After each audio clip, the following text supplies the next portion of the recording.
that every human being has tremendous value and worth simply because they're made in the image of God.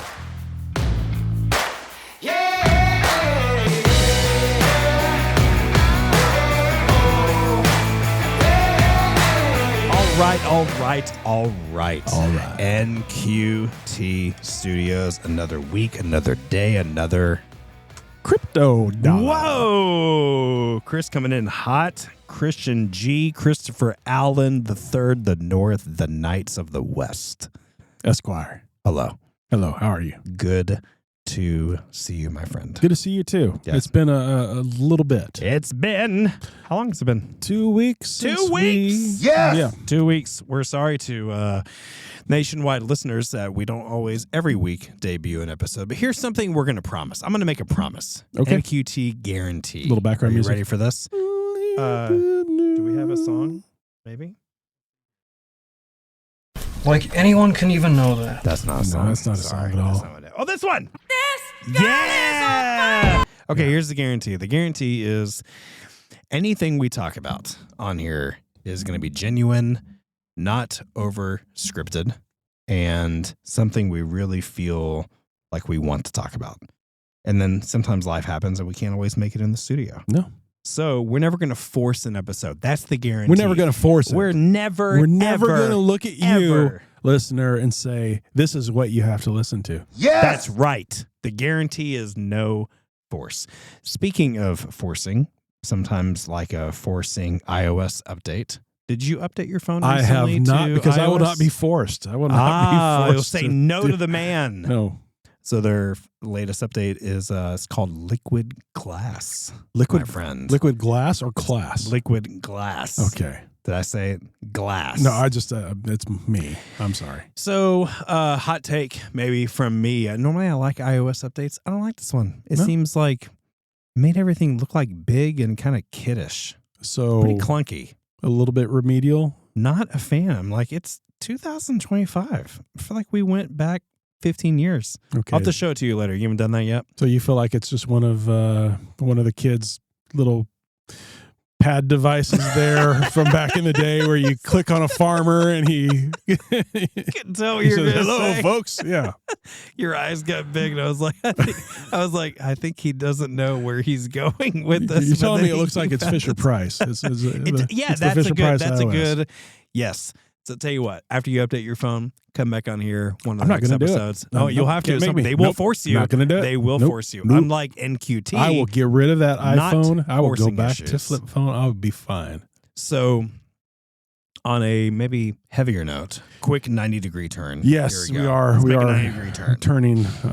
So we're not forced to talk about some of the topics we want to talk about today. And these are really this is like on our hearts and on our minds. I don't know how it's not on a lot of people's hearts and minds. Yeah.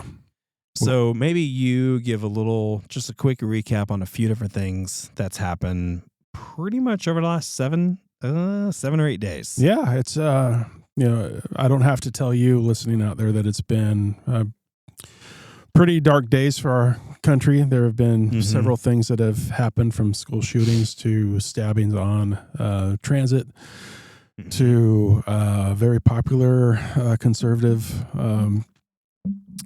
personality, political, and also apologetics in his background, where he was assassinated. And it's a lot of things all at once. And on top of that, it's around the time where we recognize, or at least remember, one of the worst tragedies, well, maybe the worst tragedy here on our soil of modern age, with 9/11. And so certainly a lot of traumatic type of things, especially for those who are close to the situations and involved. Yeah. But also for those that are taking in the news, and for those who are seeing this, or seeing it on their scrolls, or reading about it, or being updated on TV, watching news shows, radio. There's just no getting away from it. And I'm not saying that we should get away from it. I'm just saying we've been inundated with a lot of bad news lately, having to do with violent situations. Yeah, it's heavy.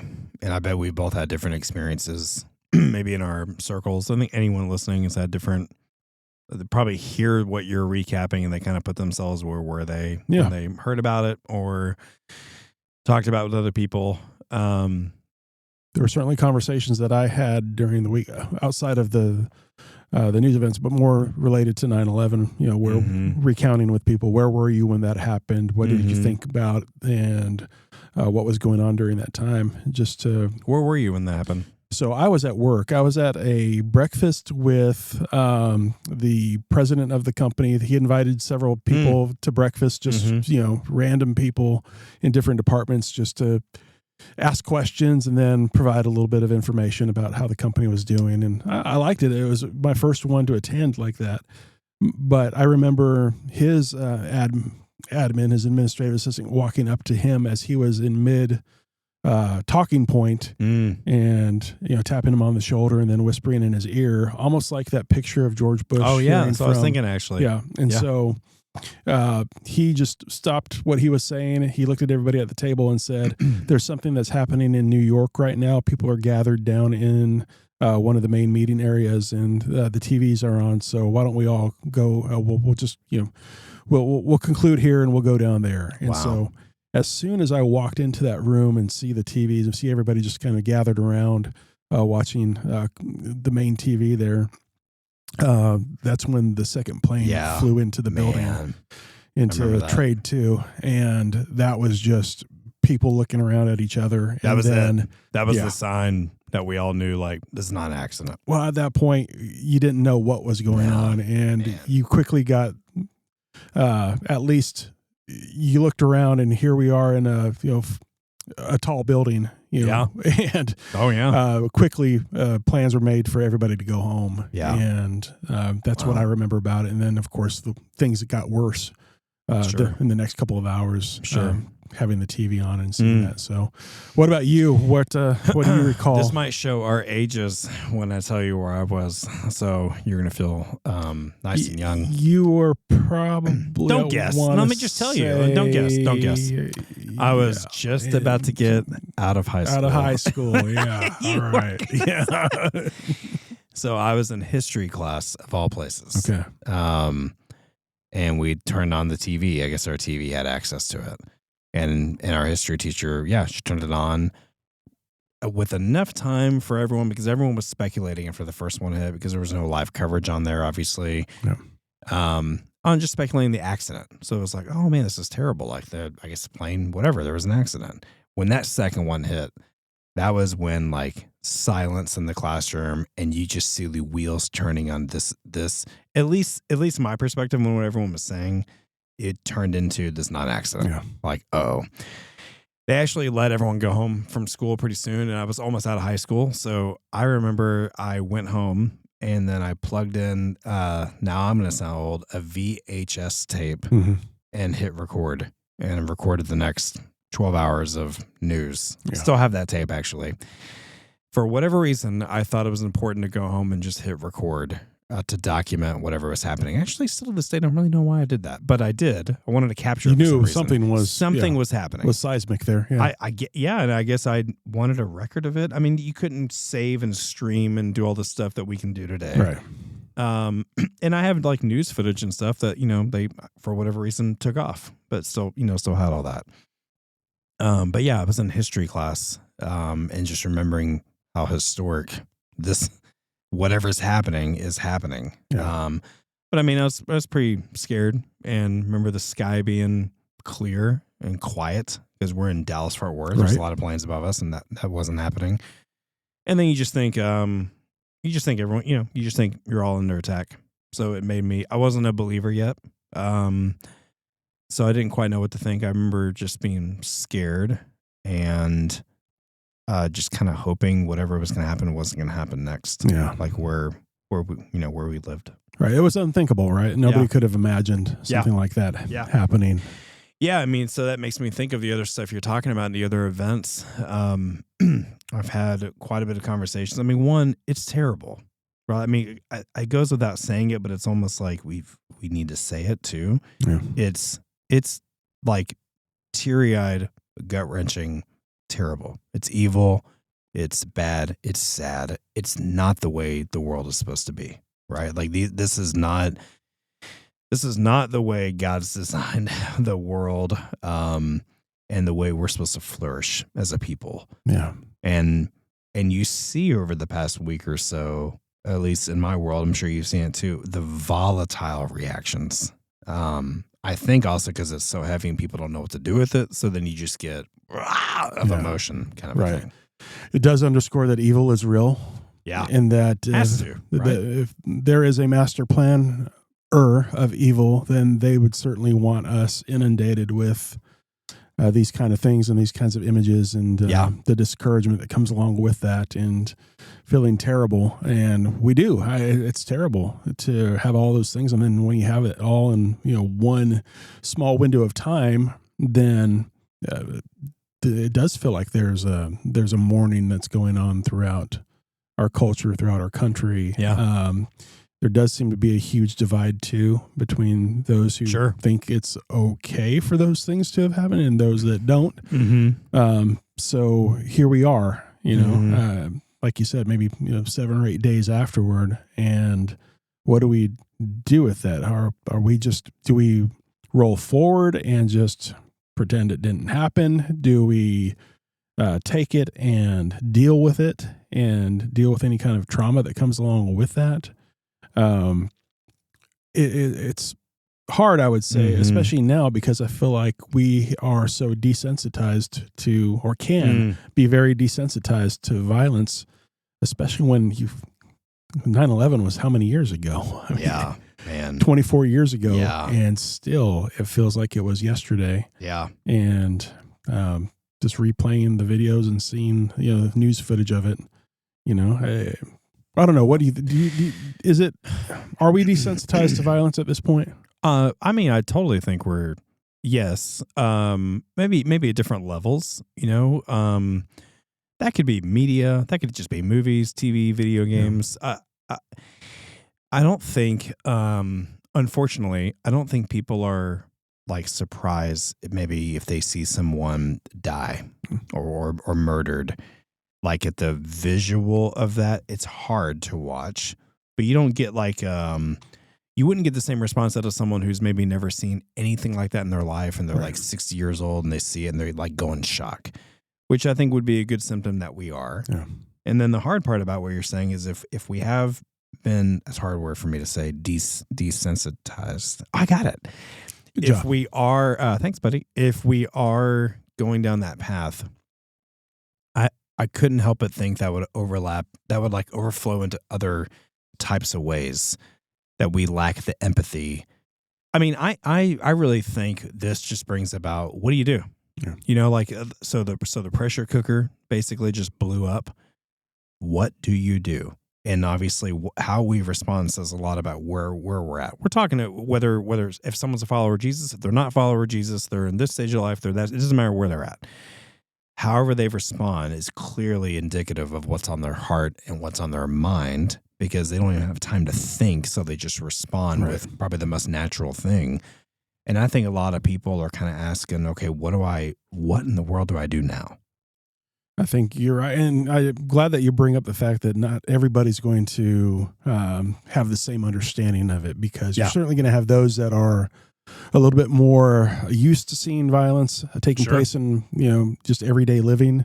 You're going to have those that, have fought in wars. You're going to have those that are in the military that are training for violence. You're going to have those that are in really hard neighborhoods where it's just a part of every day. Yeah, good point. And then you're going to have those that are just, when they see it, they're like, I didn't know that could happen. Mm-hmm. And so I don't know, maybe it has a lot to do with, how we grow up, and then also what we see today, and whether or not we think it applies to us in our situation currently on the level of how surprised we are by it. So what was it like for you growing up? Did you see violence on a regular basis? I don't think I saw it as much as maybe you did. I like a little bit, maybe like schoolyard fights. Yeah. I definitely was kind of exposed to anything media-wise.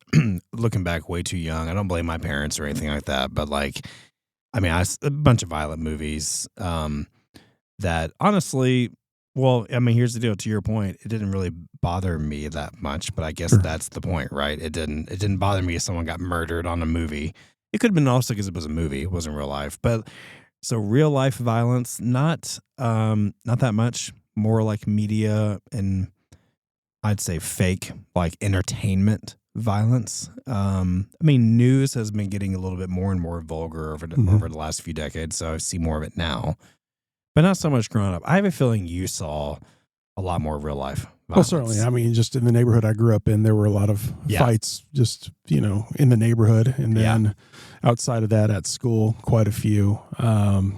Even, within just my family structure, there was some violence there too. So seeing that, maybe I'm not as surprised by people's capacity for it or their, that it can happen.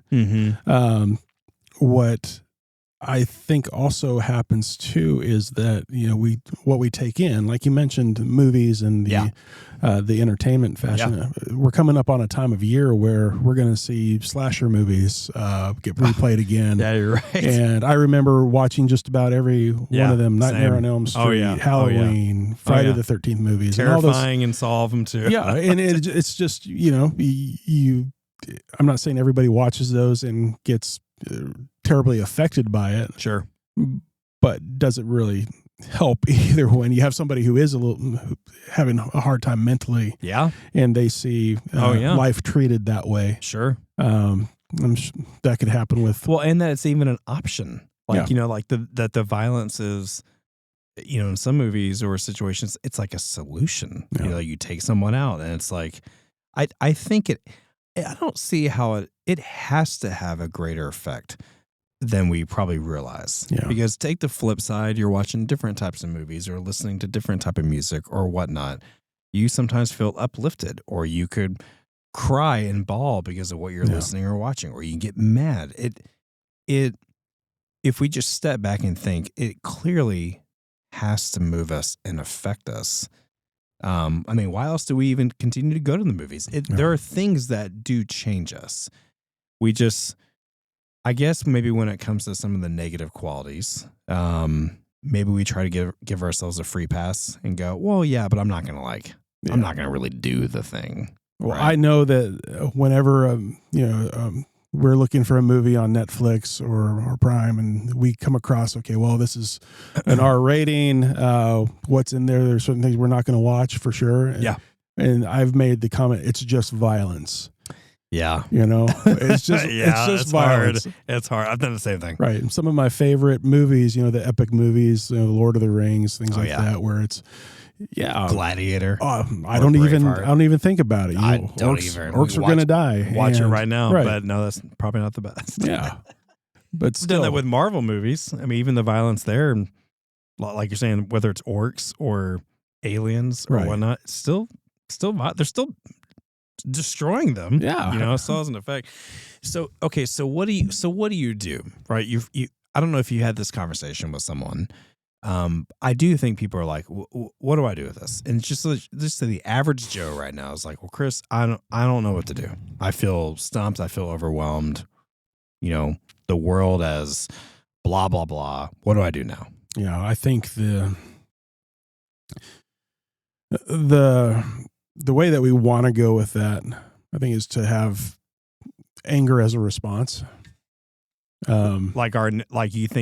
You mean like we want to respond with anger? I think so, especially when it's a righteous anger. Sure. A young lady losing her life, getting stabbed on a transit. It makes you mad. It shouldn't happen, right? Yeah. A young father who is sitting there, doing what he does, getting gunned down. That's anybody would get upset at that, or feel righteous anger at the fact that those things happen. I don't know what the perfect advice would be there, so I would just kind of look at what are good things to remember in those times. What are things that we know that are true?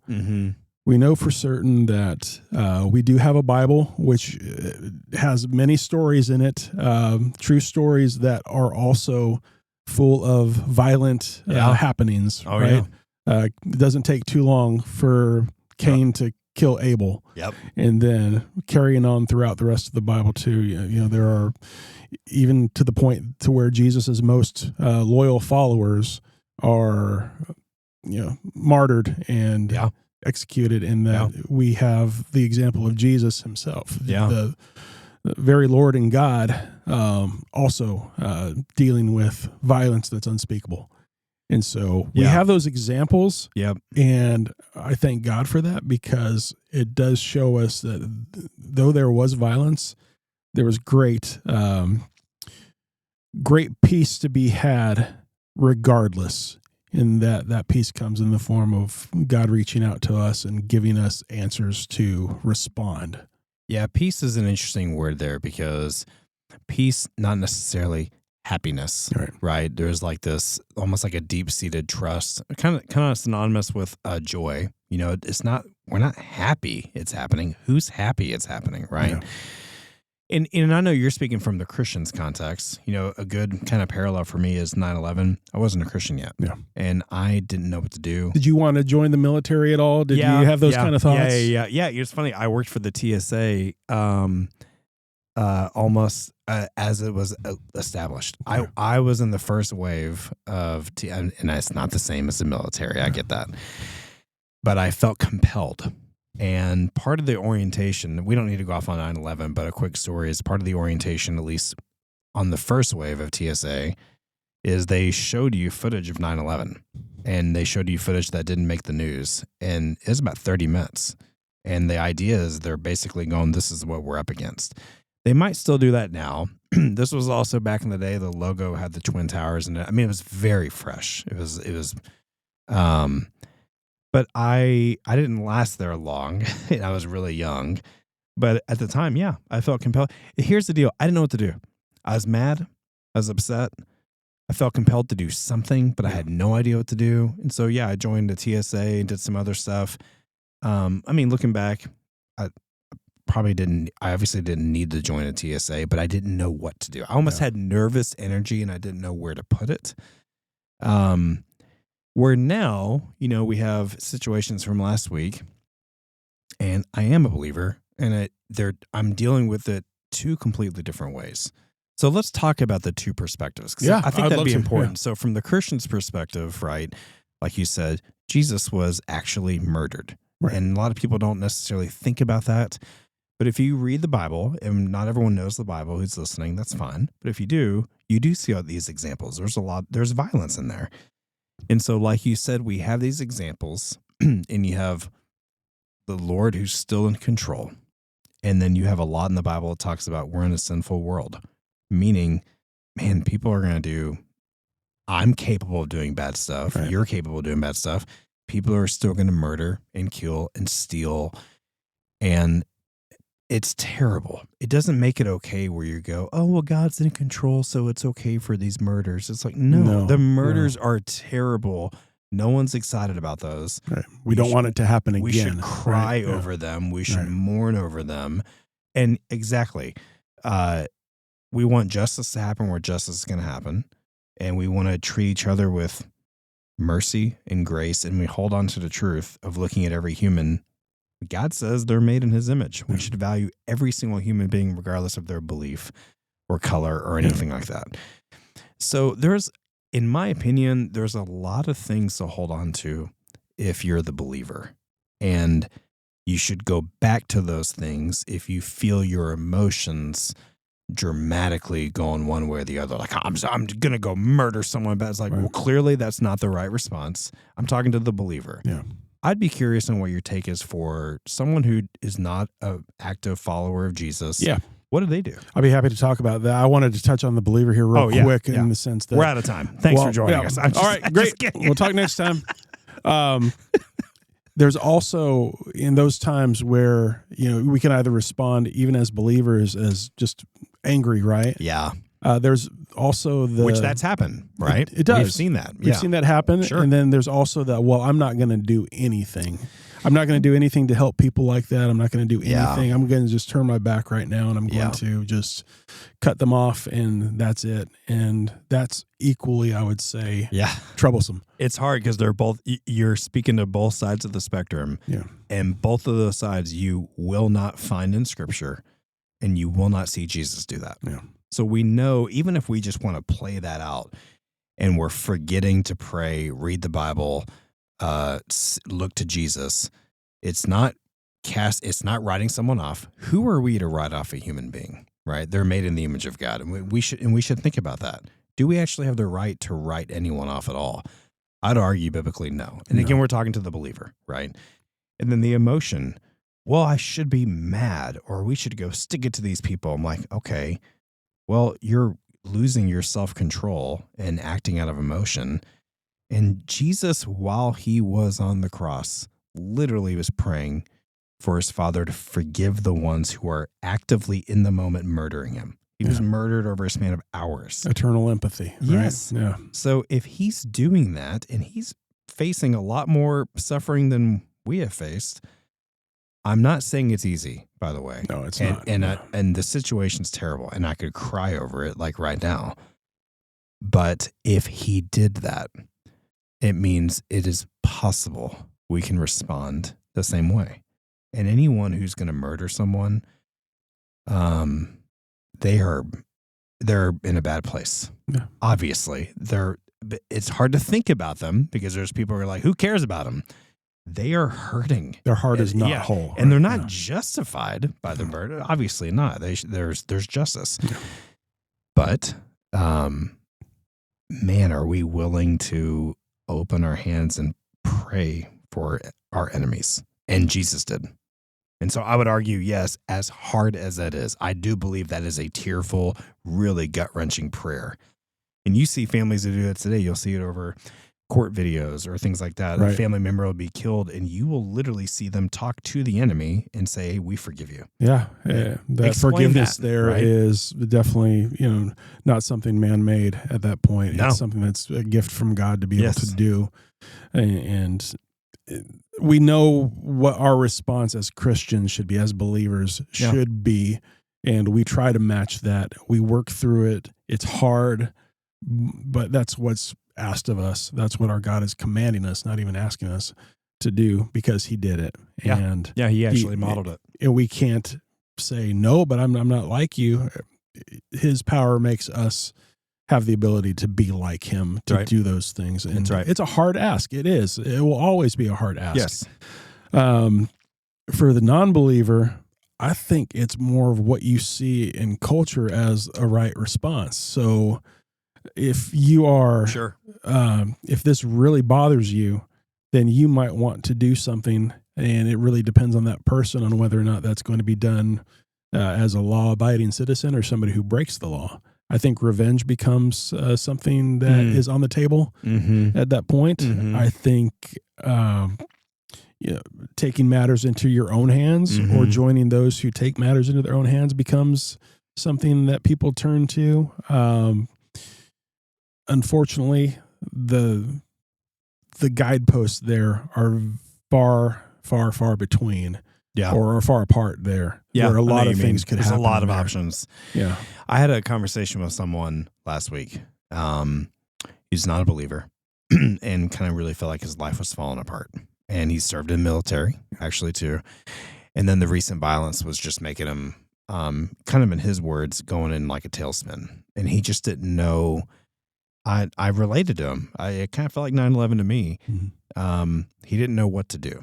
And I talked to him about, share the gospel with him, talked to him about, we talked a lot about his value and his worth.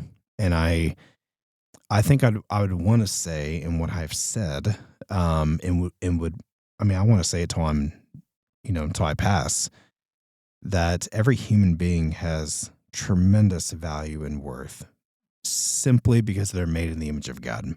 And unfortunately, we've also been told by a lot of people that we do not have value and worth. Right.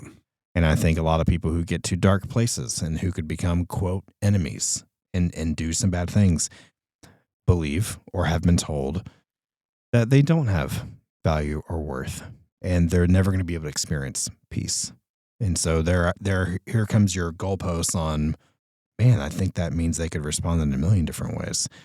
But I think a lot of people right now need to be reminded or told, maybe for the first time ever, they have tremendous value and worth, even if every human being around you has told you that you don't.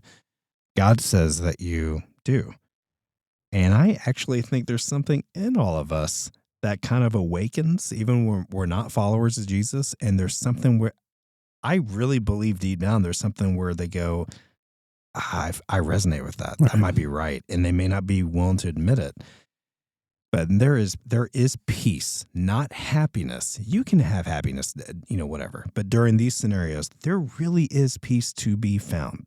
Take it from us as two guys who have been on one side. There was not peace. And we've gone down every other avenue to try to fill that hole, especially during times of crisis. And we did not fill it. And then on this side, we're not a better human being than the next person. We're not a super Christian. No. But there has been explained the peace and joy we found in Jesus compared to not having it. And we can speak to what the Bible says, and we can only speak about our experience. But I mean, I don't know. I don't know about you. I can feel it when I'm looking at someone and I say it, and they look at me just kind of like, I want to believe you.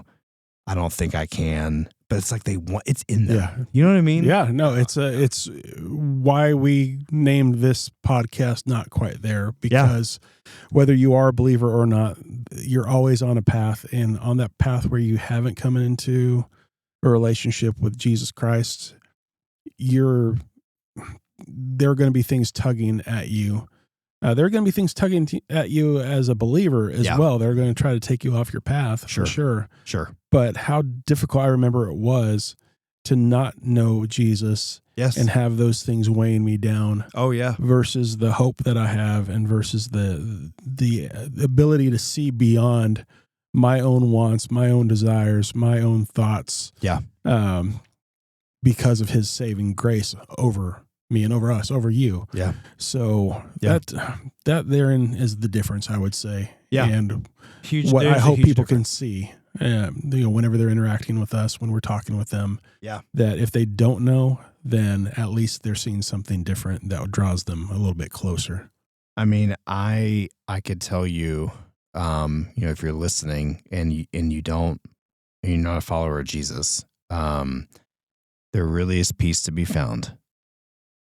Bad things will continue to happen. They're not justified. No one is justified. We're not making a defense for it.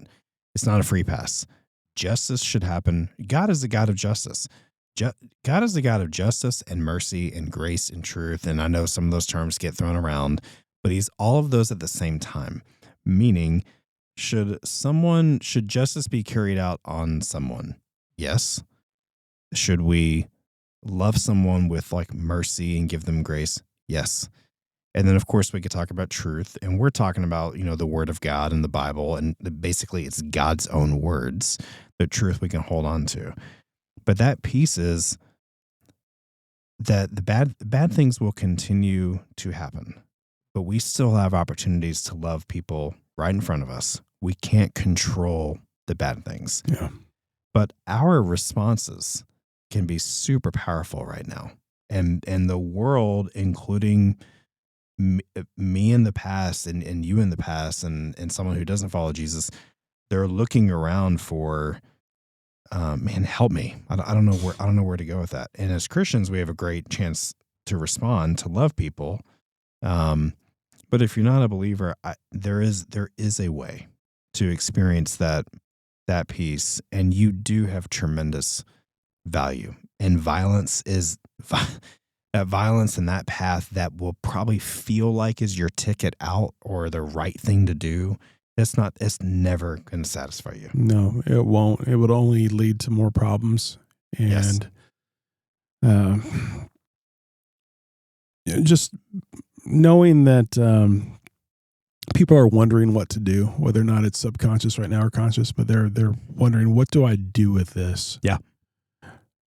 What would you recommend for people listening, for those who are going through that right now? What do they take with them going forward? What do they need to recognize? What do they need to act on? What do they need not to act on? What would your recommendation be? And anything I say or we say it's not going to be perfect, obviously. No. What I kind of think through is, regardless of the country we're in or where we're at, that type of division and violence, obviously, it's not an answer. It's not going to help us. At the same time, when hard things like this happen, we do have a huge opportunity to come together. And we can come together and rally around each other and support each other. I think to not lose sight of a human being who has worth and value, and they're a human being, and maybe we've lost sight of that, and we view people as a certain political party or a belief or a gender, or just basically we kind of view people as like a stat. Yeah. And we don't look at people in the eyes. We view them as like a stat on our device. And it's like, okay, maybe this is a time to take a quick pause and a reset on, hold on. Who are human beings around me that I can interact with and just treat as human beings?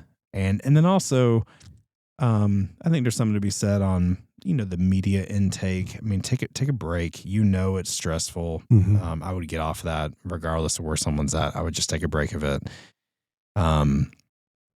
Look at people to be, real human beings, and the people around you, including if it's you that's highly emotional, just recognize they're going through a lot, and they'll probably calm down.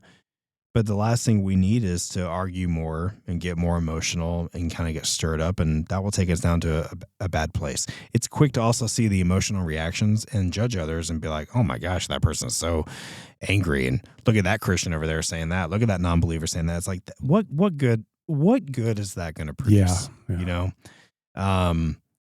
But those are the kind of initial things that come to mind. What about for you? Yeah, I think just remembering that we're in a fallen world. Yeah. But we're also in a redeemed world. Yeah. So while there are going to be things that happen that really do get us worked up, and like you mentioned with the media, if we're ingesting a lot of media, and going over that media over and over and over again, and if that becomes our obsession, then that can easily drown out, for the believer, the voice of God. Sure. And we don't think about what he has to say about how we should approach things. Mm-hmm. The redeemed side of it is that thank God that we do have redemption, and that there are alternatives to how we respond. And oftentimes those alternatives are going to be counterculture. They're going to be even against our own, our natural penchant to want to do something. Yeah. And it's going to require that we stay close to him, and that we pray probably for people that we don't want to pray for. Yeah. That we trust that God has a plan here, and that God is continuing to redeem others, and that they are looking at Christians and their response to this. That's a good word. I did have someone remind me, anyone who comes to mind for you, and anyone, probably has people coming to mind in them right now, anyone who comes to mind for you who you consider an enemy or you disagree with or whatever, just take a chance and take the challenge and pray for them, even if it's 30 seconds. And the work, you would be shocked at the work that happens if you just consider that. Basically, you're considering them a human and just pray for them. Give it a shot and see what happens. And I think that opens up some incredible doorways to see people as human beings. And we see that too. Look at the example of Saul, who became Paul. Yeah. Persecuting Christians. Fearsome. And, you say the name of Saul and he caused people to scatter, right? Yeah. However, the work that he would do on behalf of Christ, on behalf of all of us, you can certainly see God's redemption plan there, and what he allowed for us to experience as a result. It's amazing. Yeah. It's amazing. His heart was turned. His eyes were blinded. His heart was turned, and his eyes were opened up, and he was a new man. Yeah.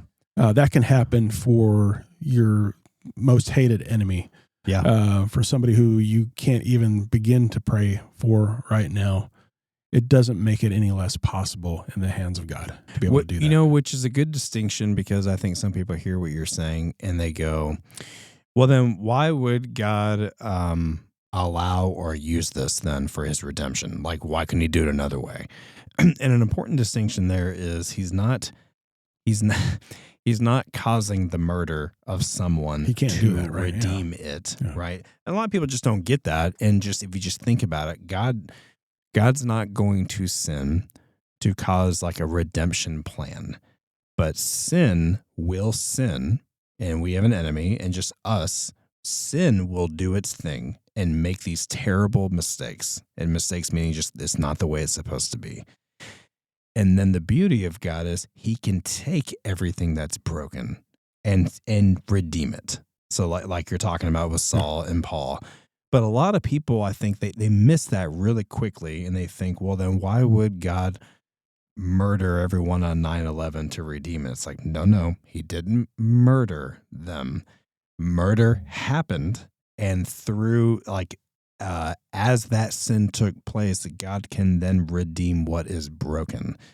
It's a huge distinction. It is. Because most people stop right there and go, well, I'm not going to believe in God or follow Jesus. And hey, here's the deal. I get it. I wouldn't either. No. If God is murdering all these people, okay, duh, I'm not following that God. Like I'm not going to do.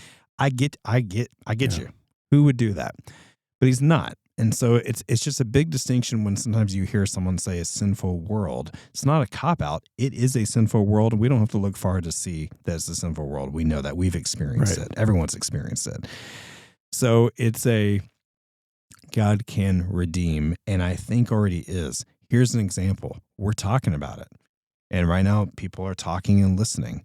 If we start treating humans as human beings as a result in a greater capacity because of this, while you don't want the situation to happen, that is an example of a beautiful result. Right. And I don't know, you can make arguments of praise God, we'll start viewing people more as humans going forward. If that, for example, is a result of something like that. You do not want the murder to happen to produce the result. No, nobody would. No. You're right in that. No. What God can do despite that is the amazing part. Yes. And despite that. Right. Yes.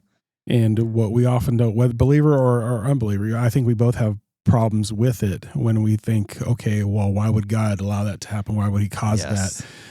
It's really a misconception of God and his holiness, right? Because we're not seeing him as set apart. We're seeing as, oh, well, he had to do that, get on our level to do those things, make those happen so that he could have that happen. And that's just a mischaracterization of God. It's the wrong question. And I understand the question. Perfectly, I have asked that same question multiple times, but I did not realize it was the wrong question, because you're already assuming something about God that you don't even know about him in the question. Right. And so this is a hard topic, and there's multiple episodes right here too. So it's not that God is allowing bad things to happen to people. It's that bad things are going to happen to people, period, while sin is still around. Yeah. And then what does God do despite of that is the beautiful thing, because he's not involved in sin. But I understand the question. It's just the wrong question. It is the wrong question. Yeah. And I'm glad that you point that out too. So I think we have at least a couple of things in there that can be helpful during this time. We know it's a terrible time in the sense of what's happened and what we've seen and what we've had to talk to our kids about, because we know they're not they're not immune to this either. There's conversations going on at school about what happened to who and why. And so, but as we do go forward, remember just the simple fact, God does love you, whether you are years walking with him in a relationship or whether or not you are on the fence or so far away right now. Yes. That you do have worth, you do have value. Yep. For those who do know God and do know the power of prayer, or maybe need to be reminded of the power of prayer, it is our responsibility to pray for those that are far off or that don't know God at this point. And for those that don't know him, I hope that you find somebody somewhere preaching the word, teaching the word, that you can hear the word. Mm-hmm. And when I talk about the word, I mean just the truth of what Jesus did. He came to earth, born of a virgin. He lived a perfect life. He went to the cross to die for all of our sins. Yesterday, today, and tomorrow, covered us with his blood and was resurrected. That's the key there, is that he conquered death so that we might live, so that if we believe in him, if we trust in him, if we believe that he did what he did and was who he was, that we will have eternal life. But not just eternal life. We don't have to just keep looking forward to what's there. We have strength for today. We can walk with other believers. You can walk with other believers, and you can experience the true richness of his peace over you, especially during turbulent times like this. It's real, and we hope you get to experience that.